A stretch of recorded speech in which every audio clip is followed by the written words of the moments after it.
Real talk for you today. A question for you. How often are you waiting for the weekend, for some time off, or maybe for that planned vacation before you actually start enjoying your life? Yeah, it happens to more people more often than you think. And so in this episode, I'm sharing how you can design a life that you don't want to escape from. Like, I'm giving you the behind the scenes of my personal playbook on how I've done this in my life and how you can do it in yours too.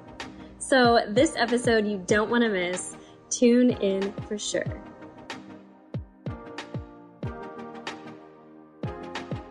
Welcome to the Permission Slip podcast, where I, empowerment coach, mindset expert, and holistic nutritionist Carmen Oling, share with you the tools, conversations, and resources you need to write your own permission slip, take massive action, and become obsessed with your own life. Let's get started.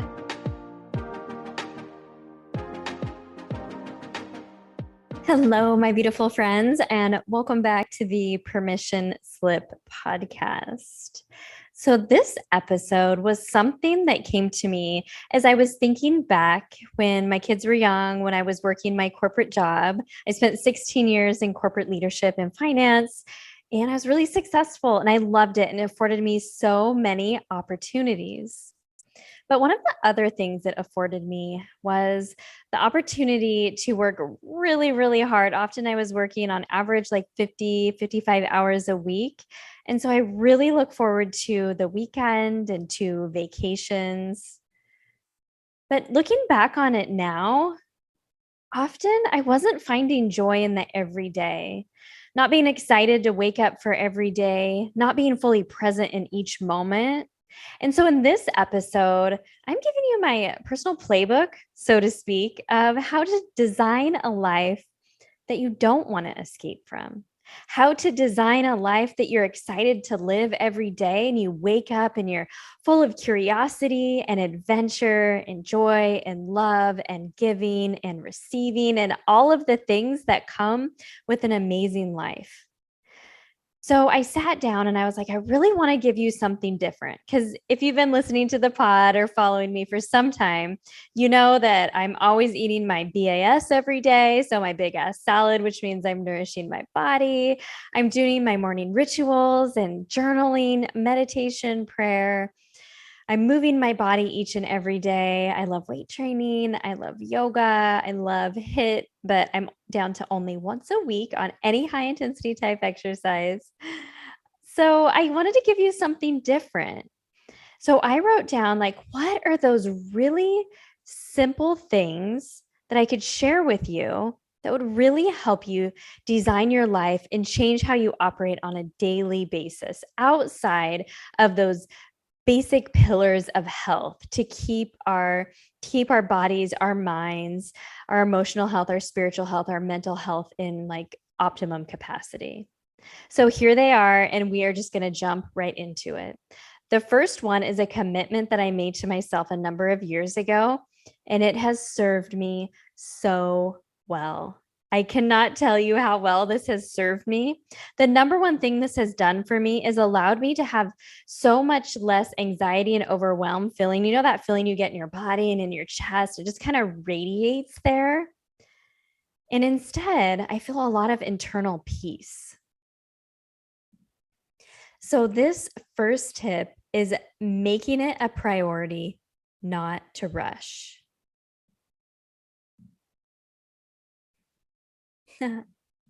I stopped for a moment. I thought I had my microphone on mute. That would be funny if I recorded the whole podcast on mute.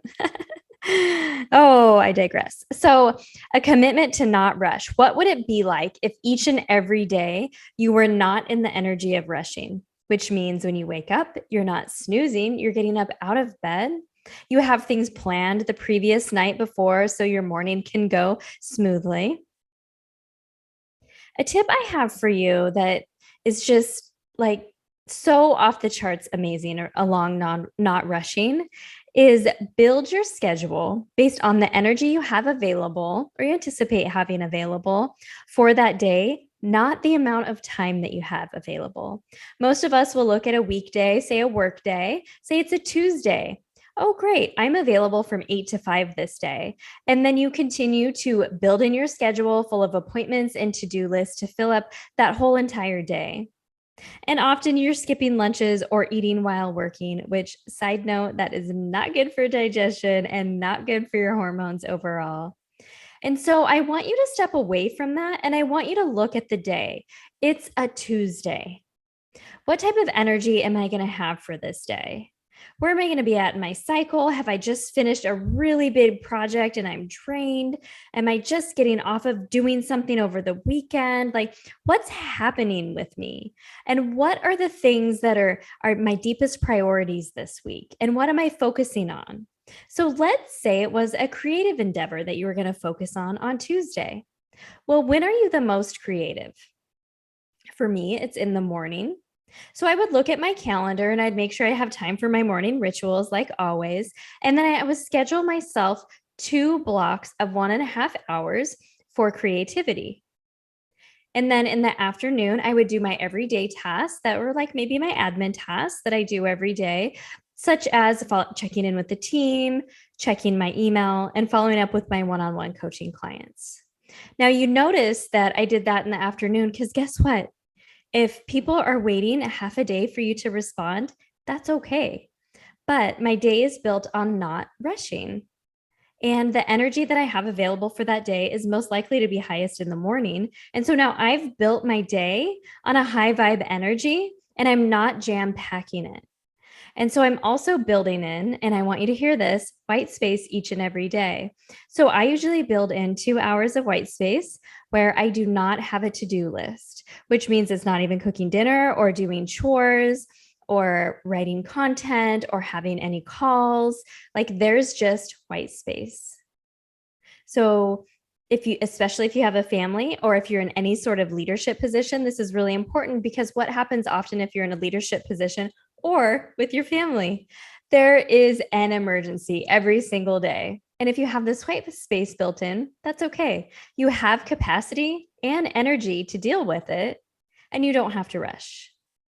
Now, the last tip around not rushing, and believe me, if you can I want you to focus on this. If this is the thing, I'm going to share with you 2 more things that really made a difference in my playbook on how to design my life that I don't want to escape from and like that I love every day. So I want you to pick one of these 3 things. And if rushing is your thing, make it an intention each and every day for a full month to not rush and see how it changes things. See how it changes how you feel inside. Okay, the last tip on this is to say no to things that sound constricting or not expansive or that just no longer align with your highest self. Because often we're saying yes to things because guess what? We've always done them, or that's how we've always done them. So saying no is okay. Let me give you an example. So I was going back home. We live in, Joel and I live in Miami Beach, and we're going back home to Oregon. And this was, I don't know, a year or 2 ago. And so I was making a date with my mom. So I was so excited to see her. And it had been a while. I just wanted to like be in her presence and talk to her.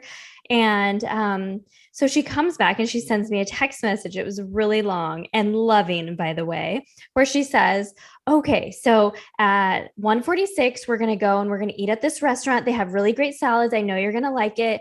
And then at 2:30, we can go and we can watch this movie. And so then after that, we'll have about 20 minutes that we can grab a coffee and chill. And then I'll get you to the airport for your flight by 5:15.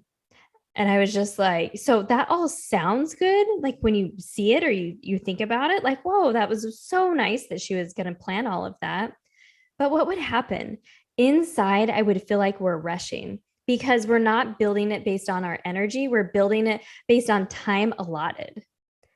And so I just messaged her back, like, thank you so much for thinking this through and wanting to plan all this. But really, I just want to be with you. Why don't I just come over to your house and I'll make us lunch and we can just talk? And I hope that gave her some inner peace too. She didn't have to plan or do anything except drop me off at the airport. So that's an example of saying no when it's not aligned or doesn't feel expansive to you. Now, the second tip to design a life that you truly love and that you don't want to escape from is getting really, really clear on what it is you want in your life. Because let me tell you this, the amount of anxiety and overwhelm that you feel each and every day, well, it's not because you have too much on your list. It's simply because you're not clear on what you want and what your deepest priorities are. And so you're not taking action towards those. And you're saying yes to everything and everyone. And it's fucking draining. It's draining for you. So, what do we need to do? We need to get clear on what we want. And I highly, highly encourage you to sit down. So if you're listening to this, I want you to get out a pen and paper and write, what do I want? And then just start writing a really big list. And it could be everything from, I want to switch all my beauty products to clean beauty, to I want to buy a second vacation home with my husband within 2 years in a sunny beach place. Like those are two dramatically different things, but you see where I'm going here. It could be, I want to pivot my business. I want to start a business. I want to take my son on a European vacation. I want to buy my parents a gift that's substantial, that makes their life happier and healthier, that they wouldn't buy for themselves. Okay, now I'm getting into some of my things. But you see where I'm going here. Like it could just be easy, I want to buy a new rug for the dining room or whatever. What do you want? And then really look at it and think about, now, how do these things make you feel? I want you to make decisions not logical anymore, but based on that feeling, your intuitive knowing, your calling. And then I want you to get really clear on what those big dreams and goals are. And I will tell you what they are not. It is not a checklist of to-dos or goals that you know that you're already going to hit. It is something that when you say it, you don't even know how you're going to get there, but it feels so expansive and so much excitement in your chest, and maybe even a little nervousness, like, oh my gosh, I just wrote that down. I just said that out loud. And that's how you get clear on what it is that you want. And then beneath that big dream or goal, then you can start saying, okay, what's my first step to get there? And you can have little micro mini goals in order to get there. So get fucking clear on what you want. And make sure your dreams are big enough for yourself.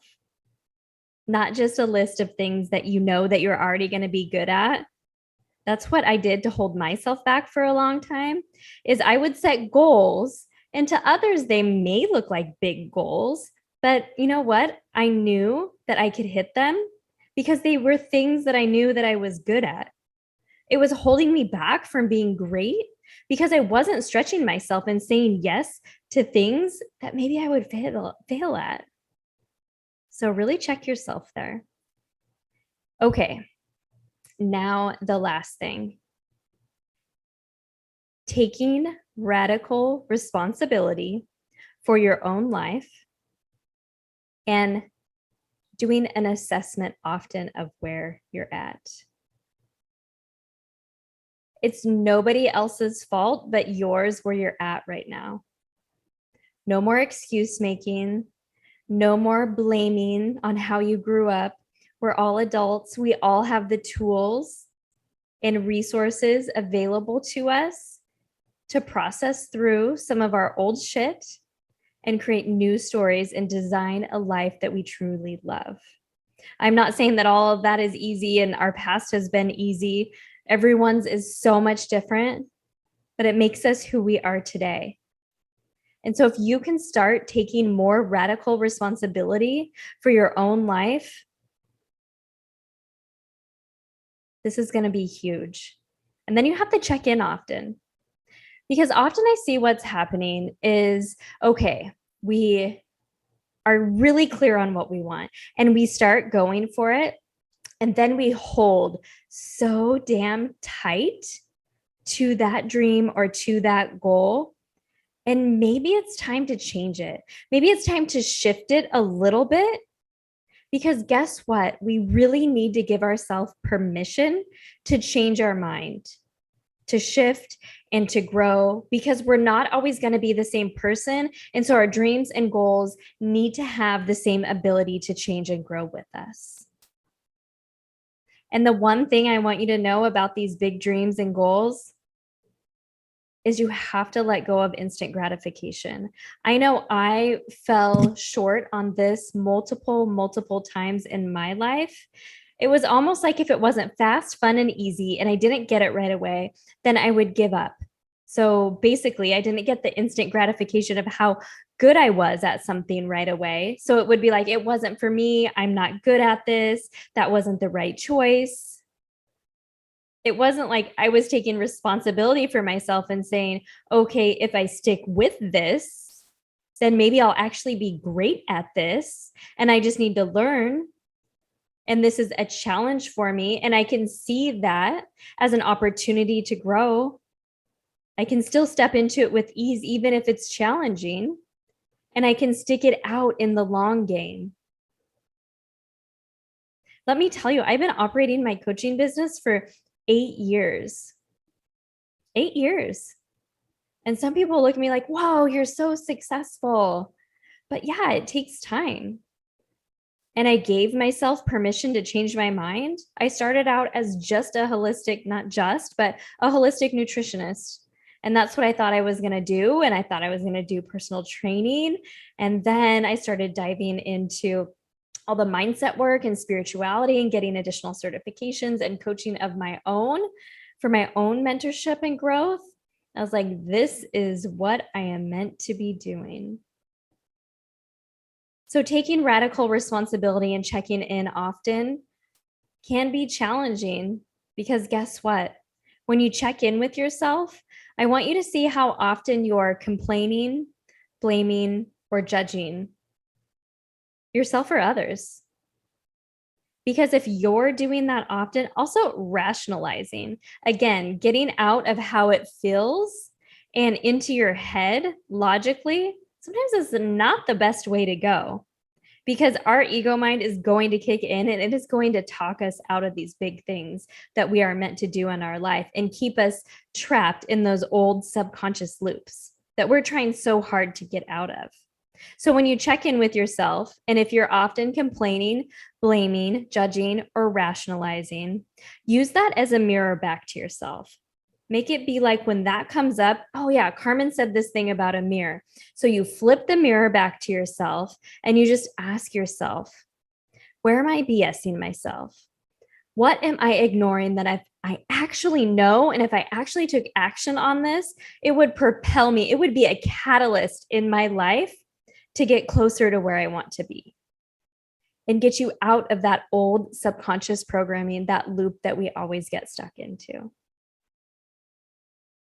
Now, one of the ways that you can do this the best is to be around other women that are doing things that you want to do, that have the same growth mindset. So I want to let you know, I'm so excited that in just a couple of weeks, we are going to be releasing the tickets to the Tulum Permission Slip Retreat. Now, if you haven't been to one of these retreats before, oh my gosh, let me tell you just about it. It's not just an empowerment retreat where you go and you have a workshop and you learn something. There is a little bit about that, but it's a fully curated experience with a theme every day. We have excursions and things for you to try that you would have never tried before, connection activities with yourself and with the other amazing women. And now this is a retreat only for 15 women. That's it, because it's intimate, because we become so connected to each other, to ourselves. Oh, it's breathtaking. You'll be in awe. You'll be amazed. You'll have so many transformations and breakthroughs and leave with so many new connections and experiences and memories and so much joy and love. Okay, I could go on forever.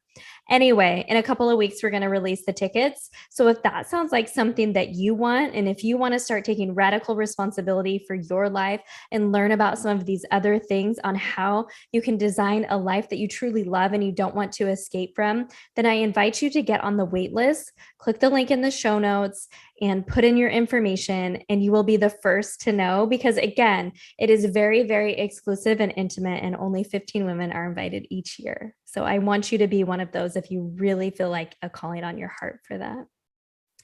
So those are the 3 things from my personal playbook. Don't rush. Get clear and take radical responsibility for your own life. And so I invite you to take on one of these this week for the whole week, and then maybe heck for the month, like I said, and see how this changes things for you. Because it is the long game. The player that plays the long game wins, and we need to stop giving up on ourselves so easily. So join me in being the one to show the world how freaking good life can truly be when you focus on feeling good and designing a life that you truly love. Thank you so much for listening. I want to hear from you. Which one thing are you going to implement this week? Tag me on Instagram and we will definitely chat. And just know I am so grateful for you, and I can't wait to chat with you again next week.